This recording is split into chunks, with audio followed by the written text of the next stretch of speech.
Assalamualaikum warahmatullahi wabarakatuh. Bismillahirrahmanirrahim. Pertama saya mohon maaf tidak bisa hadir langsung karena saya dilarang dokter untuk pergi jauh-jauh. Jadi saya mohon maaf pada para kiai, Kiai Anwar, Kiai Uda, Kiai Agil Siraj, Sahibul Wahad, Kiai Abdul Hakim, kemudian juga Dr. Umar, eh, Prof. Noah dan juga yang lain. Setelah saya mendengarkan penjelasan, saya melihat dari proses pemakzulan saja. Saya memang di situ ada syubhat, fihi syubhat. Artinya syubhat itu ihtimalus sihha wa adamus sihha. Antara sah dan tidak sah itu menjadi persoalan. Ya, itu syubhatnya itu. Karena itu timbul terjadi kegaduhan di dalam mengomentari persoalan ini. Ya, ya karena memang menurut saya memang ada persoalan di proses di penetapan pemakzulan itu baik dilihat dari aspek organisatoris maupun juga dari aspek etis. Etis. Dari organisatoris itu ada pasal yang mengatur pemakzulan tadi itu Rais Am dan Ketua Umum secara khusus di pasal 74 kalau tidak salah itu ya, kalau tidak salah ya, bahwa eh, muktamar luar biasa itu diadakan manakala Rais Am dan atau Ketua Umum, artinya Rais Am secara pribadi sendiri atau bersama-sama dengan Ketua Umum atau Ketua Umum sendiri dianggap melakukan pelanggaran berat terhadap anggaran dasar dan anggaran rumah tangga. Jadi di situ artinya penyelesaian persoalan yang menyangkut Rais Am dan Ketua Umum, forum penyelesaiannya adalah muktamar luar biasa. Oleh karena itu ketika ada aturan-aturan di bawahnya yang bertentangan dengan aturan anggaran dasar yang merupakan keputusan muktamar, mestinya tidak bisa berlaku. Mestinya tidak bisa berlaku karena bertentangan dengan induknya. Ya, dita'arud dengan induknya. Di induknya bahwa penyelesaian Rais Am dan Ketua Umum adalah di muktamar luar biasa.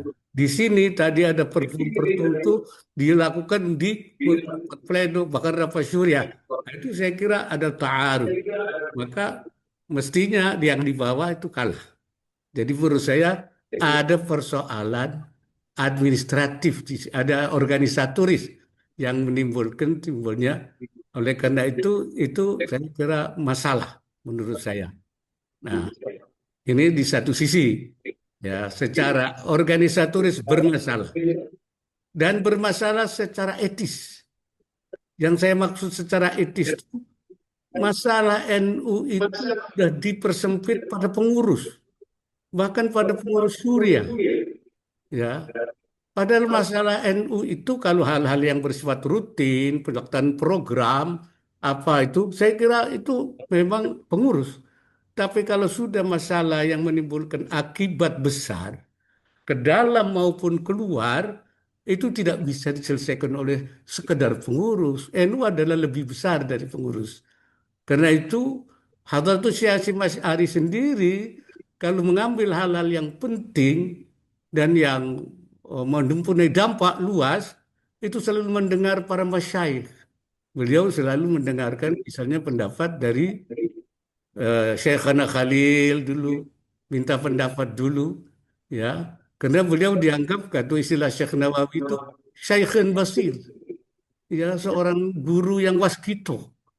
Kalau menurut Imam Ibnu Athaillah itu man yunhiduka halu wa yadulluka ala Allahi maqalu. Dan juga masyayikh-masyayikh yang masih ada, terutama masyayikh dari Lirboyo, masyayikh dari Peloso, mestinya didengarkan dulu pendapat-pendapat itu.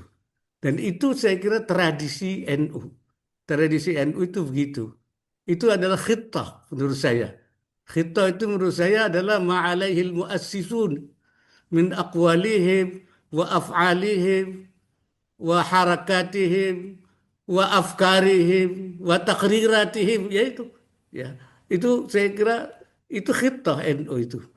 Jadi tidak dipersempit.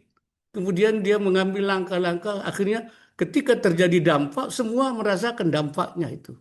Nah, ini saya mikir itu secara etis menurut saya bermasalah. Memang saya dimintai pendapat waktu itu sebelum ada keputusan itu. Saya mengatakan islah saja.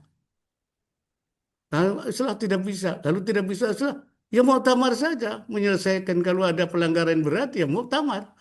Luar biasa. Kalau ada yang dianggap sesuai dengan anggaran dasar. Tapi pendapat saya itu tidak didengar.